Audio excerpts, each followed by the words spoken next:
Good morning, Chris. How you doing? I'm doing great, Ryan. I'm glad we finally got you on the show. You and I have known each other for many years. I think it was what 3.5 years ago when you were like, "Hey, how you should get into this exit planning stuff." And I'm like, "Okay." And you and I had talked about both of our past, the family businesses, and not like you had just pushed me into it, but it was definitely one of the voices that was like you had been in the industry for a long time, and you saw that it was validating that there's all these gaps that have been in there and all these people working in silos. But for the listeners who don't know your background, which I think is a unique one of where you Sure. came from, and then also specifically how your business operates, because you've got a unique perspective on the industry and your expertise. But why don't you just kind of, how did you jump into the finance industry, and then what's your structure right now? Sure, absolutely. So started in the business, actually grew up in it. My father was a wholesaler for an insurance company for about 30 plus years, was both on the security side and on the insurance side. So knew I wanted to be in the business, really enjoyed even working with him a little bit in high school. And then in college, ended up interning with RBC Dane Rauscher doing the managed money side of the business. So more from the investment side, and went through the 9/11 period of time, which was a very interesting time to kind of start the business in, but learned a lot, from that space.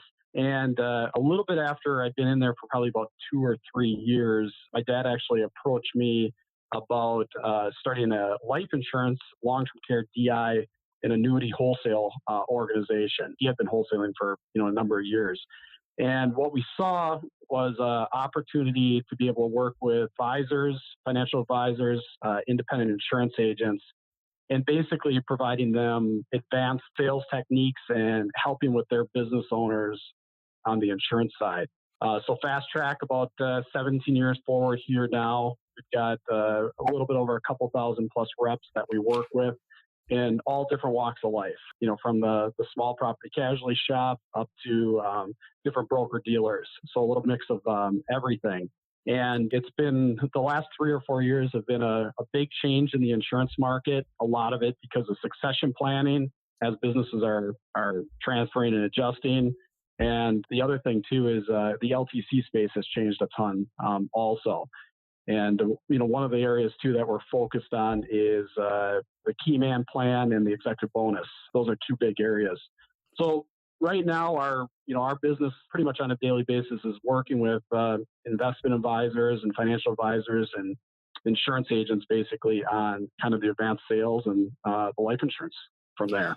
Well, and what's really cool for the listeners here, everybody, is that there's so many people that I think that have had bad experiences with insurance agents or different products that were jammed down their throat. And honestly, like Chris, you know that it took me a long time to really get bought into kind of your approach, because I've had my own experiences, and there's a lot of which is the kind of the premise of today's call and the interview is understanding where the right tools and mechanisms can be put into a holistic plan of where you're going. But it took me a long time to get bought in. But with your model, you're not going directly to the client, because you're filling maybe a layer deeper for the audiences. You're giving the expertise, and you're helping commercial PNC reps, all these different agents fill in gaps in knowledge gaps that they currently have. Correct? Exactly. No, that's exactly the fit. I mean, a lot of them have different relationships or work with different business owners on it. But the problem is a lot of times they're only working on maybe 4 or 5 deals a year. And what we basically come behind is we get to see it from a massive standpoint. So, I mean, we're working with those 2,000 plus agents. So it's not unusual for us, in a week to see multiple buy-sell agreements. So we get to see the good things, the bad things, what to watch for, what suggestions we can make, if old plans are still going to be there down the road, if we need to make adjustments.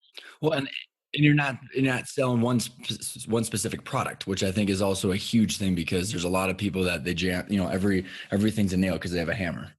No, you're exactly right. I mean, I think that's the one thing is we've got about 100 carriers we work with, and everything fits in a specific thing. And out of those 100 carriers, there's probably 1,000 plus products.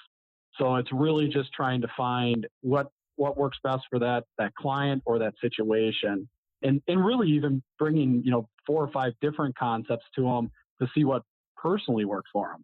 Because a lot of people have different views on where they're going with their businesses and how they're exiting, and even if there's a key person within the company that they're concerned about if something was to happen to them. So before we kind of kick into the whole like life cycle of the pre, during, and post exit, and where insurance fits in the different kind of areas, and we're not going to get really into products or anything like that today, but what are some of the things? Let's talk about the table stakes. If you were to sit down with a business owner and you were to look and make sure that they are protected, so that way they're not going to lose their company like overnight because they haven't gotten something set up. And I think that kind of tees into like what are the disasters that you see when you just look at without the exit plan in mind, just going, okay, you're an owner with tons of stuff, buildings and employees and liabilities everywhere. What are the table stakes, and what are the biggest things that you see as failures and gaps when you normally look at these things? I think one of the biggest things we see is the buy-sell agreements not being funded. After being around the business for 20 plus years, we've had situations where partners have passed away or became disabled, and it can be stressful from both sides of the family. And if you're losing that key person or that key business owner, and there's not insurance in place to offset it, the business usually suffers, and a lot of times will close quickly. And so that's one of the biggest things we're looking at, is trying to make sure that if something happens from a disability standpoint, or if one of the partners pass away, that there's enough money to buy out that partner or to keep the business going. And that's where the key man can kind of come into play, not just on the owners, but even on the employees. And that's probably the other big aspect of it is, every time we sit down with a company, one of the things I always ask is, other than the owners of the company, what is the one key person, if you lost them, what would happen to the business? And it's amazing who they usually say. You would think it'd be like a lot of times like the top sales guy, or, somebody that specifically is back in manufacturing running the whole thing. A lot of times it, might be Mary in the office that's been there for 20 years doing the accounting. And the owner will look at it and say, if I lost her, this whole thing would just fall apart. And I mean, so, usually they probably I, don't know it either, huh? well, I mean, the funny thing is until you really bring it up, they don't see it, and then you bring it up, and it's almost like a lot of times they'll see like the white go over their face, like as we start talking about it, and they start to think about it, and they're like, wow, if we lost that person. And I mean, I own the company with my parents. We've had it for a number of years, and Ryan, if you ask me that question right now, I would put it towards Cindy, which is my mother. She does all of our books. That's what keeps me up at night. It's not about growing the business. It's not about, working with the reps or the salespeople that we have. It's at the end of the day, my biggest concern is if we lost her and we didn't have the right things in place, the company, we'd be in pretty big trouble right off that part. So that's the thing we're always trying to figure out or solve for when we're looking at this. Well, and I think let's take this a couple layers deep, because I think there's a lot of things that people do incorrectly with their buy sells. And again, you have to have the attorney that's involved in it along with the insurance rep, and understanding like what roles they play. So that, from the partnership standpoint and the ownership standpoint, how do you determine how much you should be funding? What are the mechanisms to do it? And this is in not even in like, we're just talking baseline without exit in mind, but I think there's a lot of creative ways that we can expand on this and how that ties to the ultimate Sure. plan. But what are the things that you just have to have, and like how do you determine what is funded? And you know in line of that too, what is the key, what is the buy sell and the insurance, what is it actually accounting for other than death? Because I know you and I've had some conversation about how the key man is different than disability versus the death versus departure, all these different things. Sure, absolutely. So kind of each part of it. So on the buy sell, maybe from a funding standpoint, what we're trying to do is usually if something was to happen to one of the partners, be able to cover at least their portion of it. And a lot of times we're able to get the full amount of insurance to be able to cover that amount. So Cover that's one of the value. big things that we cover the value. Yep. Yep. Sorry. Yep. Cover the value of the business. Correct. Is what we're usually looking for. And depending on the age of the clients and how much ownership they have, sometimes we'll limit the amount we can get. So that's one reason we always say it should be looked at every couple of years and be added to or adjusted, because obviously valuations are changing of the company, and ownership, changes from time to time. So we're always kind of looking at that, trying to figure out what's going to be the best value or the amount of insurance we need to get. Sometimes it's just getting enough to cover it so that if something was to happen, at least they would be able to get funding to help buy that out by the bank possibly, or by taking a loan out from there. So that's usually on the buy sell parts of it. Well, and then Um, even Chris, like, so that's covering the value. And I think what a lot of listeners struggle with is they're a huge role in the business too, right? So like, okay, great. So let's say my company's worth 10 million bucks and I've got a partner that's 40%. So I've got 6 million bucks that should be coming my way for my family should I die. That's like the worst case scenario. But right. usually they're pulling a lot of weight to actually continue maintaining that value. So the valuation and all the other stuff to keep the business flowing is also different. No, that's yeah, absolutely. You're 100% right. So I mean, that's where the key man can kind of come into play then at that point, because if we were to lose that person, also, it's not just about the valuation for the business, but So it would also be the buy about. sell plus the key man is what you're saying. Yep, exactly. Yep. So you want to be looking at, adding that key man policy in, which is really more about keeping the business running. So not Mhm. only is it to buy off the other partner, and obviously that would free up then the income that that person was taking, but also the key man can be used to basically offset what that business owner was doing for that business. So, a lot of times what you'll find when we go through these situations, and we have over the last, 20 years, is that somebody that maybe is pulling an income of 150, $200,000 a year to replace what they're doing is going to cost three times that amount. Right. So we've been through a number of situations where we've lost, one of the two partners, or even we had a situation where we lost the husband and the wife stepped in to take over the business. And, they were looking at originally that it was only going to, be basically his income to replace it. And when everything kind of got crunched down and looked at it, it was almost three times the amount because we Well, had to because hire you're probably three right. very specialized people. Well, you got recruiting costs, then you have time downtime of whatever, the opportunity cost of what you lost from the downtime, and then you've got the ability to probably have 3 additional people. I'm assuming that wife may or may not have been making money outside of the business. So, I mean, you start to crunch those numbers, and it's a lot more than people probably think. It is. It always is. I mean, especially those first couple of years. And that situation that I'm talking about happened probably about 6 or 7 years ago. And the one thing that was done was the buy sell was put in place. There was insurance on the husband, and then in addition to that, the rep that I was working with, we talked him into basically a larger key man plan. And the key man plan in that situation was about 2 or 3 million bucks. And I still remember going back to that and the client saying, I don't know if I need the full amount. And we really hit on the fact that it's going to take a lot of manpower to be able to keep this thing going. And sure enough, down the road he passed away, and that extra 2 to 3 million, I mean, that's what kept the business basically afloat. And once we got past those first 2 or 3 years, and we got everything kind of back into position, the kids came into the business. We were actually able to get everything kind of back to where it was because of that. But it did take that influx.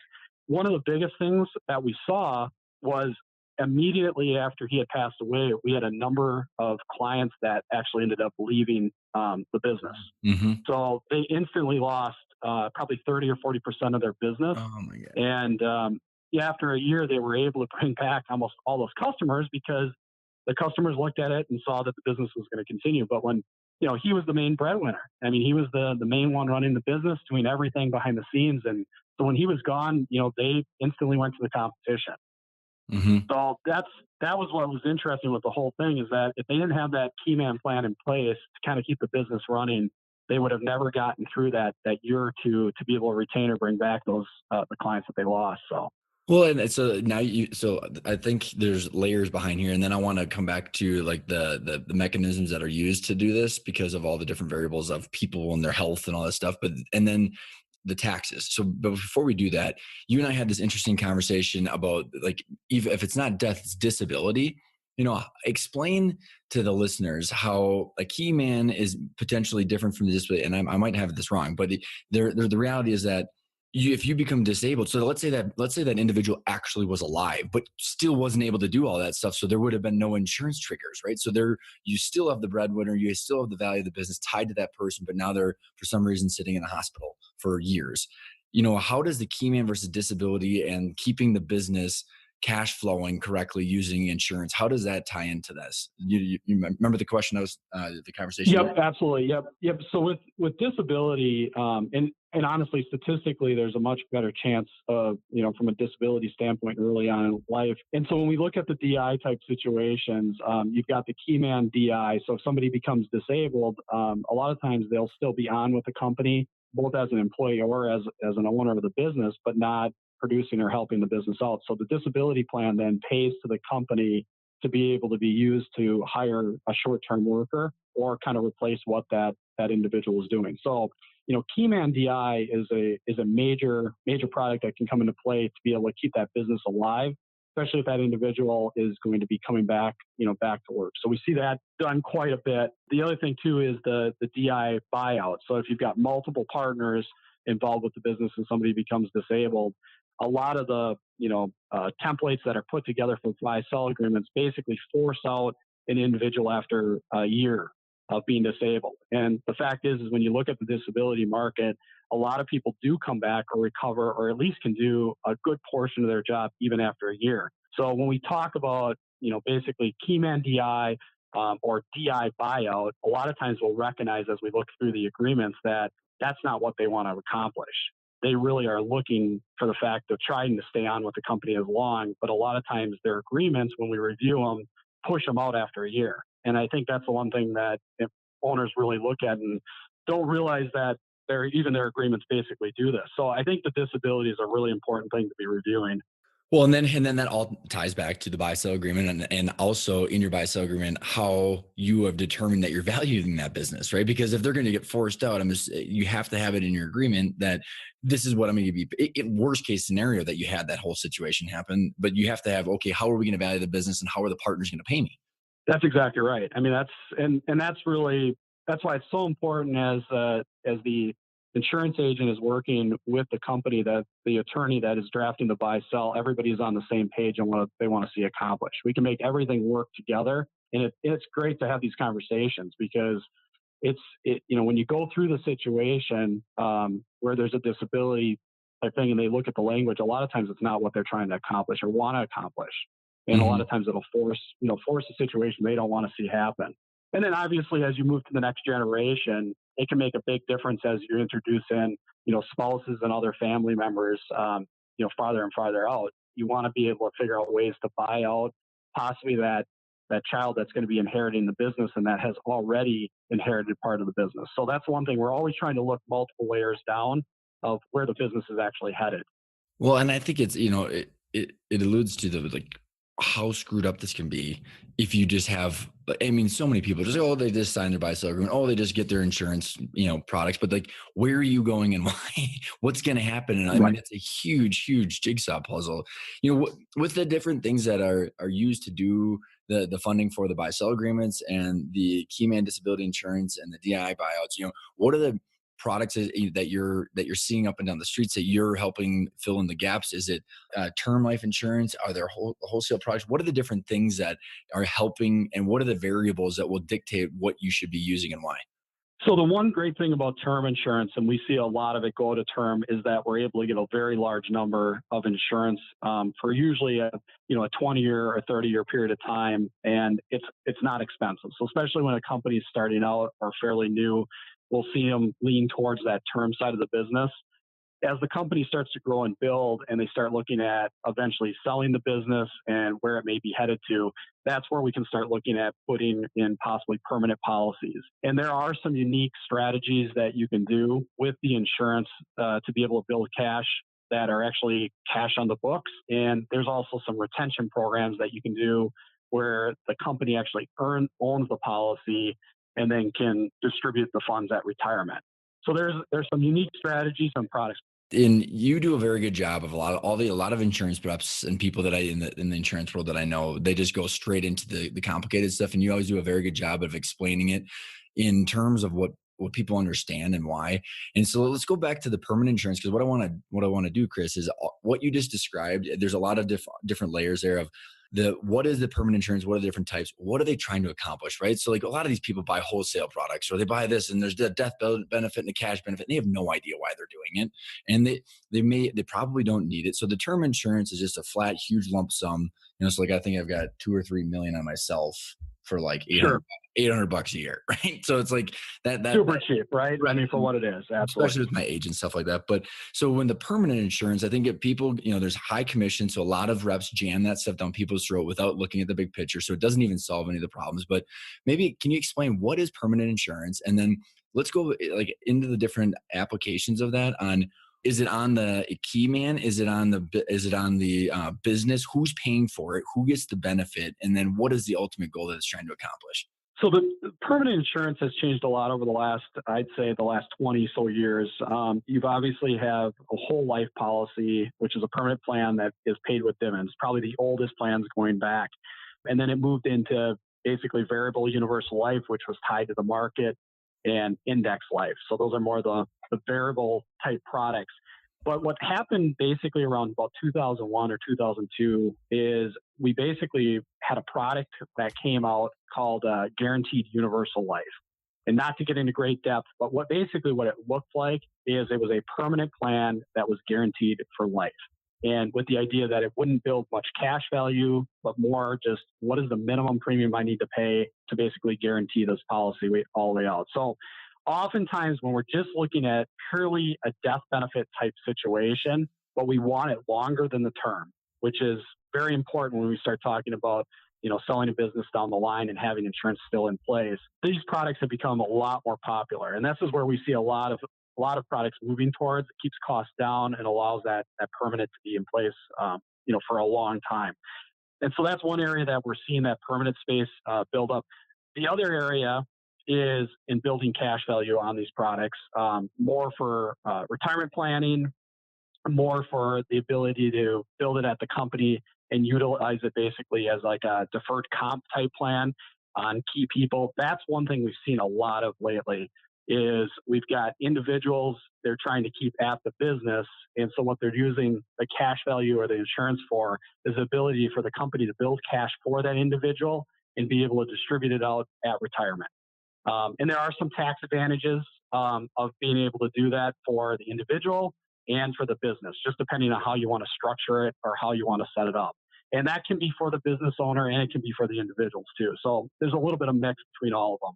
Which I want to dive into in a second too, but just to before we do that, so you've done a very good job in the past of our relationship of describing the couple of different levers that you can pull in insurance of the death benefit versus the cash benefit, depending on what you're trying to accomplish, right? And how that impacts the sales reps and the commissions. Does it? Because I think let's say for example, let's say it was me and my old business, right? So the company is as a key man, I had a key man insurance, so they had all this stuff funded with term life insurance because everybody was healthy. My dad, all of our key employees, everybody had funded all the buy sells, the key mans, everything was funded with term because it was just easy and great. So therefore the death benefit is accomplished in a lot of these things. So then does this make sense as I'm kind of teeing this up? Because then it goes into, as you get into the permanent, what are you trying to accomplish? Because the death benefit and the cash benefit are variables that can be pushed up or down that will impact the commission, but also the purpose of the actual mechanism.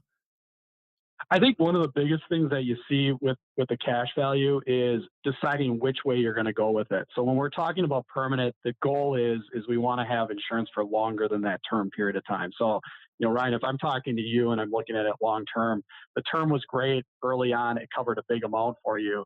But as you grow your businesses and as you move forward, you're going to want to have insurance there for estate planning and down the road. And Hmm. so the question then becomes is, are we going to just use the death benefit just for death benefit alone? And that's where you can find a product that doesn't build any cash value that is going to be guaranteed for life. Or if you're looking at it and saying, I'm looking for another mechanism that I'm able to build cash value on and I can eventually use from a retirement standpoint and at the same time grow the death benefit, there are products out there that you're able to fund. And I think that's the one thing from an industry standpoint that we're always trying to push on big time is if you're going to do that strategy, the second one where we're building it with the idea that we want to build cash value, take it out later on, or if we're going to use it from a key man plan where we're going to build it and the employee is going to get that later for retirement, by minimizing the death benefit and maximizing the cash value right up to the IRS guidelines, we're able to really maximize those policies to create the most cash and to be able to distribute more cash down the line. And those are keys. I mean, those are keys to making these things perform well. If you do it, what we sometimes say down the middle, where we're buying a big death benefit and we're just kind of partially putting money in, they never perform as well as what we want them to do down the line. And I think Right. that's where they've maybe gotten a negative there's been a negative part towards them for a number of years is just they're missold that way. Well, because there's a higher commission if there's a higher death benefit, correct?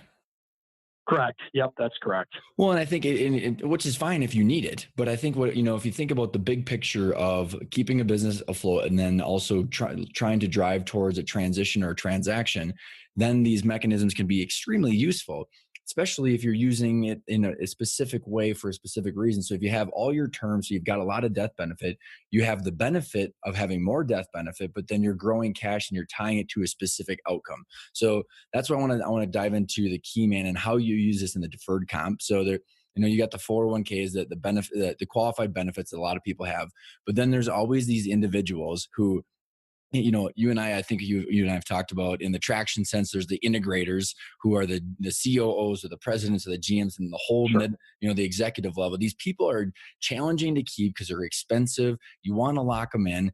But the reality is a lot of entrepreneurs are like, just give them equity and just give them cash. Well, that doesn't tie their motives to your outcome, which might be family transition or an actual transaction. Can you describe kind of like the first broad brushstroke of what is a key man deferred comp and how does insurance play into that? Sure, absolutely. Yeah, there's a couple different structures and ways to set it up, but one of the big ones that we see is the company wants to be able to own and control the money. And so in essence, with the employee, they want the ability to build the cash value up within the policy and distribute it later on. But if that employee was to leave, they wouldn't be able to get those assets. So one of the ways that is unique with the insurance world, and this can be through executive bonus plan, through supplement executive retirement or split dollar, is you're able to basically put money into a policy for that employee. They get to see the funds. They know it's growing. It's building for them. It's a number that will eventually be distributed to them at retirement, or it's up to the employer. They can even do it through a vesting schedule. So, every 6 years they can have access to the money. And there's some unique ways to set that up. But what's unique, I think, especially for these type of plans, is that they don't have to do it for everybody in the company. They can specifically target certain people and they can decide how much they want to put in. So you can have 4 employees. One employee may not be offered it at all. One employee might be offered, where they're going to put $5,000 a year away for it. Another one might be 2,000. You can set it up and structure it however you want. And there are insurance companies that will actually manage this behind the scenes, depending on what they want to set up or structure. And so, especially when we're looking at, even ESOPs down the line, there's the ability to build this cash value that can be used for, different structures and different sales down the line, or just from a retirement standpoint. So it's another way to keep that employee. It's another way to entice them to stay with you.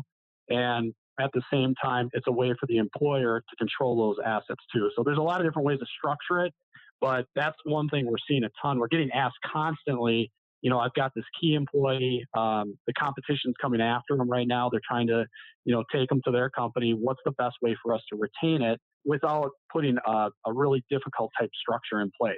You know what? You and I have talked about this a lot, and how about like I just give you an example and we kind of run through it. Like if you were to kind of give some scenarios. So like, let's say you got Sure. a COO or integrator or president who is making 200 grand, and you're trying to keep that person. You don't want to give them a ton of equity, and so I want this person because let's say my outcome is I'm striving for a third party transaction. It might be a private equity recapitalization or it might be a strategic sale. The plan B and C might be I might eventually want to sell to this person if I don't get my ultimate goal, but I don't want to give them a bunch Sure. of equity, but I want to be able to have that person because the value of your company is greater if you have these people locked in. So that's where the whole stay bonus comes into play. I want this person to make a bunch more money, to have to lock them in, but then to be able to, no matter what outcome I have, I'm going to have get them involved in the transaction. So I want them to stay for probably the immediately, but then 6, 12, and 18 months after that.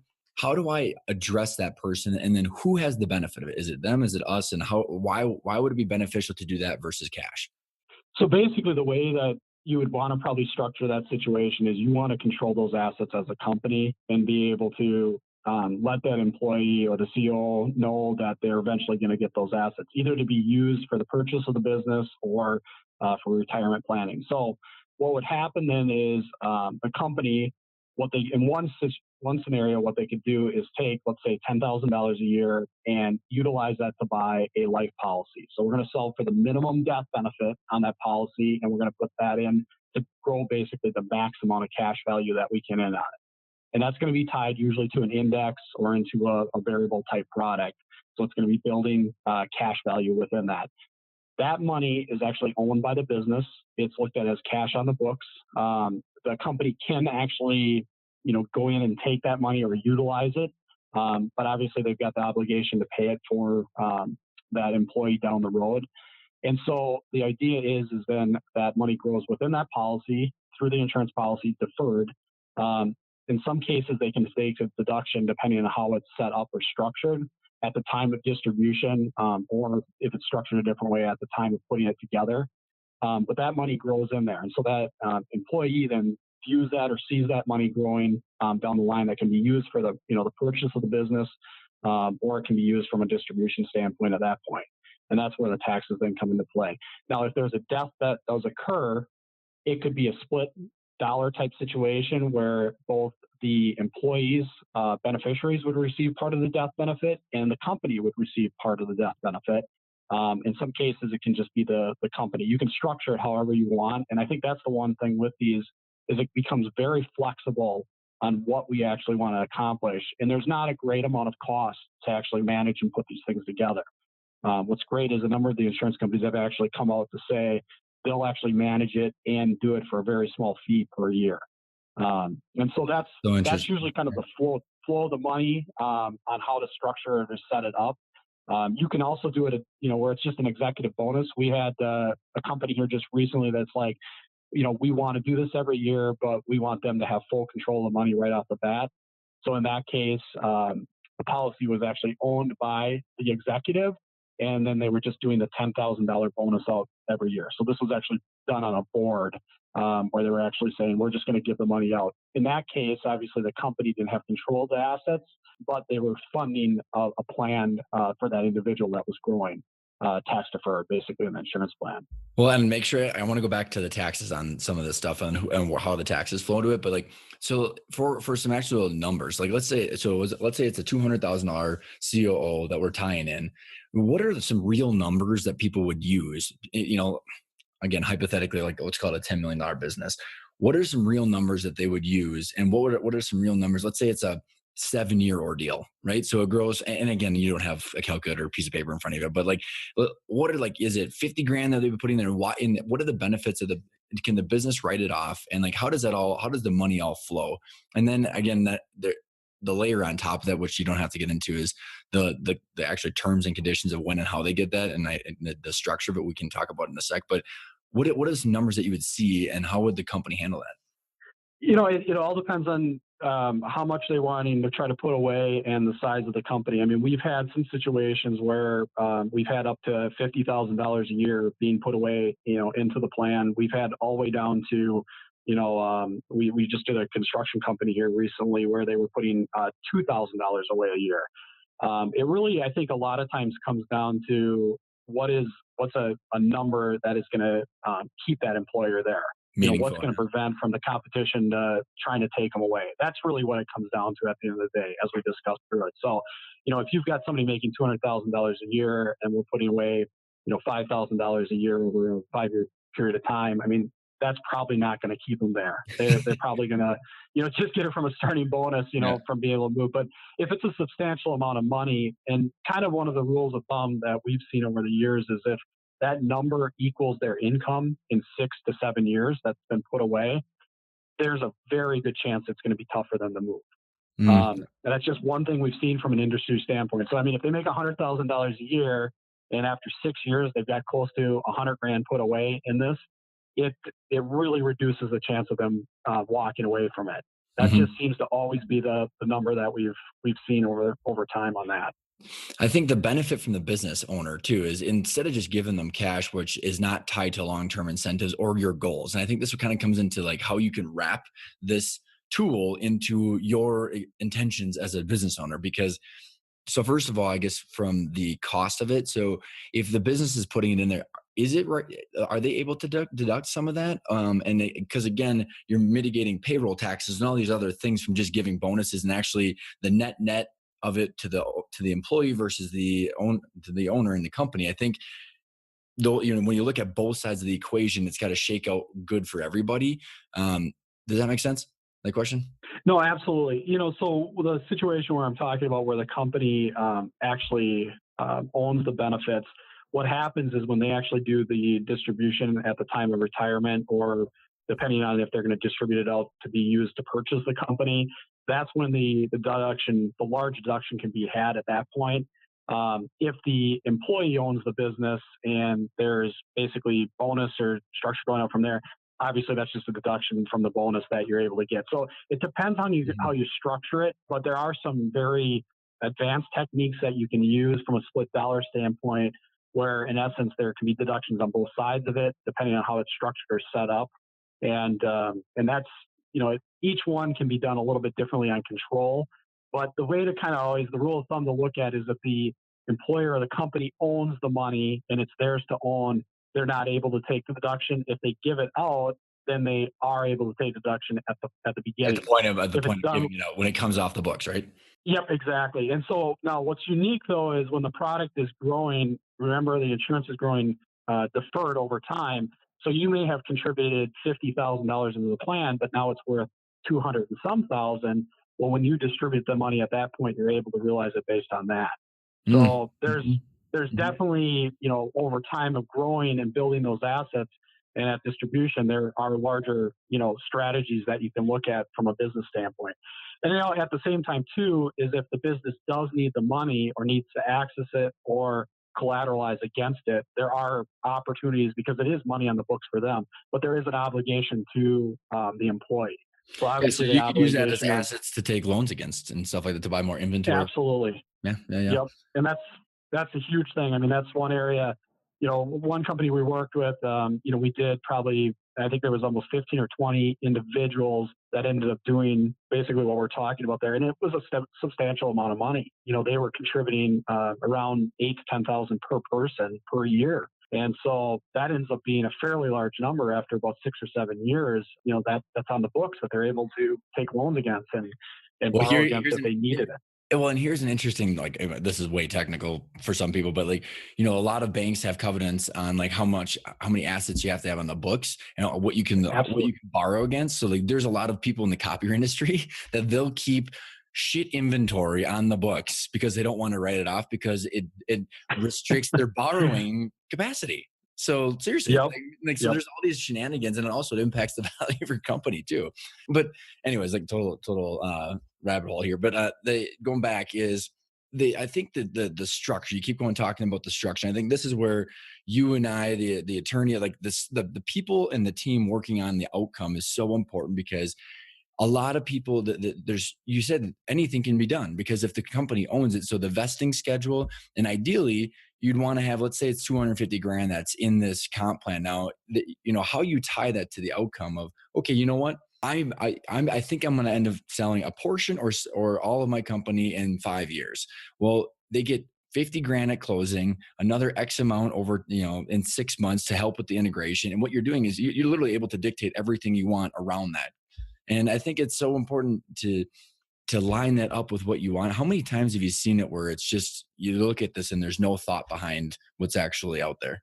Well, I think Ryan, you bring up a good point because I mean, one of the big things we see, and I'm sure you've seen it over the years too, is you've got this key person that wants to eventually buy the business, but they're not putting the money away. They're not, getting that initial down payment put away. They may not have the borrowing power to be able to do it. So in essence, you're creating this fund for them that they can eventually use to buy the business. So even though it's money on your books with the idea that you're going to eventually distribute it to that key person, it's really with the idea that you're going to distribute it for them to be able to then buy the business or initially start with a down payment on it. So it's really a neat structure that if you start to recognize somebody early on as being a potential person that could be buying the business, it's a way for you to basically fund them or help them fund themselves to be able to buy it. Well, right, right. And I think the coolest part is like a lot of entrepreneurs that, as we try to grow the value of the company. You have to put in the executive team. They're all expensive. They all want equity. So if you can put something like this in place, I think the ideal outcome would be is okay, here's the deal is I'm going to eventually have to transition out of my company. I'm either going to sell it to a third party, I'm going to sell it to a private equity firm, or sell it to my employees or to my management team. And we're going to figure that all out. But if you immediately put these in place, it helps probably with the recruiting. But then also you could, let's say you grow $250,000 or $500,000, you can tie that to a third party sale. So you, like, what happens is all these owners think that they get freaked out that their executives are going to leave when they find out they're going to sell. But if you already Right. tied part of the asset that you've been building to them too, you have to transition this and you're going to have to be there for a year if that's the route we go. But you always have a plan B where you've got 1 to 3 people that have essentially built the funds as your plan B to buy you out. Absolutely. Yep. Yep. No, I mean, that's a great way to look at it right there. And I think you bring up a good point too, is, I mean, when they do look to sell, everybody starts to bail. And this does definitely give some sticky fingers to keeping them in there. I mean, it really, if you've got some funds built up, I mean, before they bail or jump, they really have to think through it with the amount of money that's there that they could lose. So, Right. So moving on to, let's say we're in a family business. Now this gets even a little bit more complicated. I know for the time, we don't have to go into a whole long saga about this because it's family business. But, I think in estate planning, a lot of people kind of have maybe some level of experience of how the insurance works in the estate plan, et cetera. But like when you tie in a family business, it's really complicated because, you and I have been working on clients together where you have one individual that's kicking butt in the business, one person that's just an employee, and then you have to.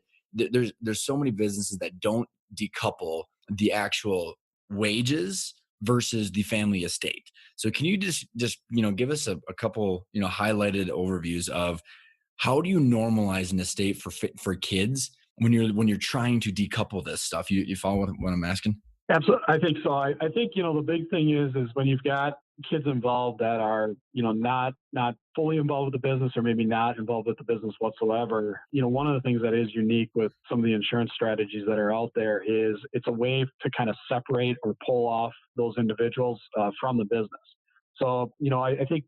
And is this what you were asking, Ryan? Well, I Is was this gonna what you're say, kind yeah, of no, going no, towards? sorry, probably wasn't exactly clear. So let's say, let's go back to my own situation. So if I was running my business and I've got a Yeah. brother and a sister, I'm like, okay, wait a second. So I'm going to increase this company like crazy because I want it, but all of a sudden my siblings are going to benefit. Screw them. And so what Right. happens is what happens with mom and dad when they die? And how does the value of the company that I built, double the value of the business? How does that work with my siblings? And there's so much conflict that goes on because you haven't laid out how you normalize what everybody gets, but allowed me to then get what I was trying. I reap the rewards of building the value, and then they still got part of the estate. Is that clear in how I? I see what you're saying. Yeah. So the business is growing. And are they involved with the business? Are you saying, are they No, still yeah, involved with correct, the correct, business or correct. no? They're not involved in the business, or one might be like, let's say it's a warehouse worker, but I'm the president. So what happens is it's even though I'm getting paid for the president's salary, and a sibling might be paid for the warehouse worker, I double the value of the business, but then they get a third of it when mom and dad die, which is just crap, right? Well, and I think that's the one thing. I mean, when we're sitting down with a family, kind of going through it and trying to figure out where they're at. I mean, if we can establish before that business grows, when the parents pass away or the estate passes on, what the value of that is and how they can separate it out. I mean, one of the things we see a ton is, if you've got 3 kids and one's not involved with it, being able to say, we're going to just do an insurance policy on the parents for this individual, and that's what the value is. That's their part of the the estate. So it Mhm. basically, in essence, buys them off. And whatever you've grown the business to, because now it's now yours, it allows the parents to say at that point, that individual no longer has any, inheritance of the business, but Right. is basically getting paid off on the insurance. That's probably family farms, and family businesses, especially with 3 kids, is always the one that seems to be the biggest mess. And especially family farms, because family farms are based on value of land, right? So at death, it's really difficult to figure out the valuation of the business to pay the kids that aren't involved with it, because the only way to do that is to liquidate the land for the most part, which is Yep. never a good thing. I mean, that's where we see a lot of family farms fall apart. So where we see the insurance really come in strong on that is that they look at it and say, right now, the family farm is worth $10 million. And there's three kids involved with it. So what we're going to do is there's only one kid involved with the business right now. The other two have no interest, and they've stated it. I mean, they've made it Hmm. very clear they don't want to have any interest in the business. And so at that point, the parents say, okay, and let's say Ryan, you're the kid working the farm. Ryan, we're going to give you the business 100%. We'll work through the transition over, to use. It's going to become your business, and whatever you grow it to, it's your animal at that Hmm. point. I mean, Hmm. if you And your lose it, risk. if you lose it, it's you got nothing. If do well, then that's yours. But with the other kids, then the way it's set up is boom, they get $3 million each at death, and that basically separates them from the business at that point. Hmm. That's usually what we see done. It's very simple and clean. And I mean, obviously, it doesn't always work that easy. But if the kids are not involved with the business, and then what the big thing like you're talking about is, well, what if you turn it into you know a $30 million farm or a $40 million farm? What at the end of the day, it's a way of kind of separating it with the insurance, and the cost is obviously very very cheap for what we're trying to do. And it's great in your situation, running the farm, because now you don't have to worry about trying to figure out how to pay off those siblings down the line. Well, and that And right, like I right. said, It's super clean, and I think even going back into a kind of a combo of what we've been talking about, Chris, is like, so that's at death. So that's easy where, mom or dad dies, and then, the siblings are paid off to give me the farm or the business. But, let's say for the business purposes, let's say, well, it's 10 years where I'm now the CEO and I'm driving the value of that business. There's some ways to take your key insurance policies or even other insurance policies to essentially start building the value up for the other siblings outside of that, so that way the son or myself or the key employee can buy into the business, so that way again, at the time of death you're not having to pay out. Does that make sense? Where you're not there's this laddering period where you're actually growing the value of the business while the parents are alive, but your siblings are getting equalized along the way.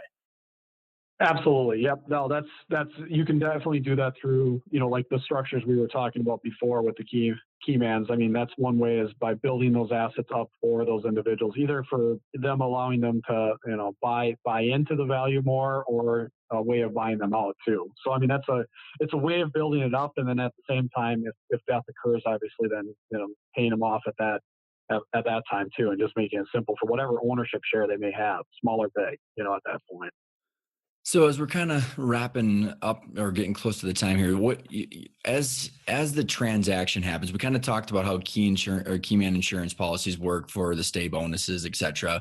But you've got a lot of different exit options, from third party sales to family transfers to ESOPs and the management buyouts. What are some of the roles that you've seen insurance play in the actual deal structure of the transaction?